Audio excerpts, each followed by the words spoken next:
వాళ్ళకి నెలకు 15,000, 15,000, 20,000, 30,000 ఆదాయం దీన్ని బట్టి అలాంటి ఒక పరిశ్రమను మనం పెట్టడానికి రెడీగా ఉన్నారు. మరి అదేవిధంగా ఇల్లు విషయం అంటే మోదీ గారి సంకల్పం ఏంటంటే మొత్తం ఎవరు నాకు ఇల్లు అర్హులు ఉన్నటువంటి వాళ్ళు ప్రతి ఒక్కరికి ఇల్లు ఇవ్వాలనే ఉద్దేశంతో ఈవేళ అది కూడా నేను చెప్తున్నాను. ఇక్కడ నాకు ఆ రోజు ఎమ్మెల్యేకి మనకి ఓట్లు వేసిన వాళ్ళనే కాకుండా ఆయన కూడా అదే చెప్పారు, మోడీ గారు అదే చెప్తున్నారు అన్న, అందరం కూడా అదే చెప్తున్నాం. మొత్తం అందరికి కూడా ఇల్లు ఇవ్వాలని విడతల వారీగా అందరికి ఇవ్వాలనే ఉద్దేశంతో ఎవరైతే అర్హులు ఉన్నారో వాళ్ళందరూ గుర్తించారంటే ఈవేళ మన అందరికి కూడా స్థలం లేకుండా అలాగే స్థలం లేకుండా ఉండాలనుకుంటే కొండ మీద పట్టాలు ఇవ్వాలనేటువంటి ఆలోచన ఉంది.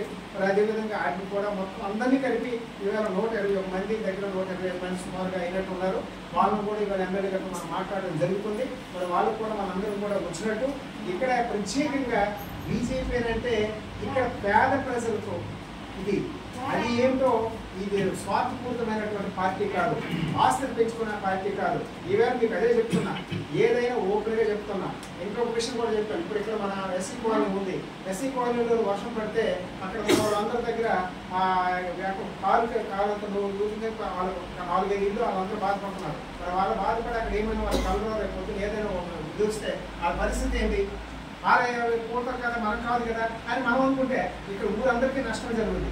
ఇలాంటి గ్రామంలోని పరిశుభ్రత అంటే స్వచ్ఛ భారత్ కార్యక్రమాన్ని మనం అందరూ కూడా మనం అమలుపరచాలంటే మన మాటలతో చెప్పిస్తే మన చేతులతో చేయాలి. దానికి ఈవేళ 12 లక్షలు సుమారుగా ఇక్కడ మనం విశ్లేషణ వేయడం జరిగింది. మనం గతసారి 15 లక్షలు ఇచ్చారు. 15 లక్షలు ఇస్తే కొన్ని రోడ్లు అయితే చేస్తాం. ఇంకా అవసరమైన ఏమి ఉంటే మన గ్రామంలో ఆ రోడ్ అయిన తర్వాత ఆ కారు అయిన తర్వాత ఒక్కొక్కటిగా ఆయన చెప్తాము. మీరందరూ అన్ని ఒకసారి అయిపో ఆయన మనం చేయకపోలేదు, మనకు అన్నీ చేస్తారు. ఎందుకంటే అనంతమైన నిధులు పంపిస్తున్నారు.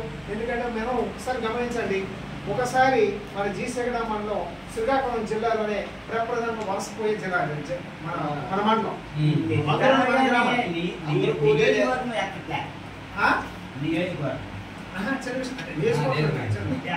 ఒకసారి వినండి, మన జీసగడ మండలం కోసం ఆయన కలవగట్టేది మనం చెప్పాలి. ఎందుకంటే ఆయన ఏం చేస్తారో మనం చెప్పుకోవాలి. మన అలాంటి మన మండలంలోనే కాకుండా మన జిల్లా వలస జిల్లా ఇటువంటి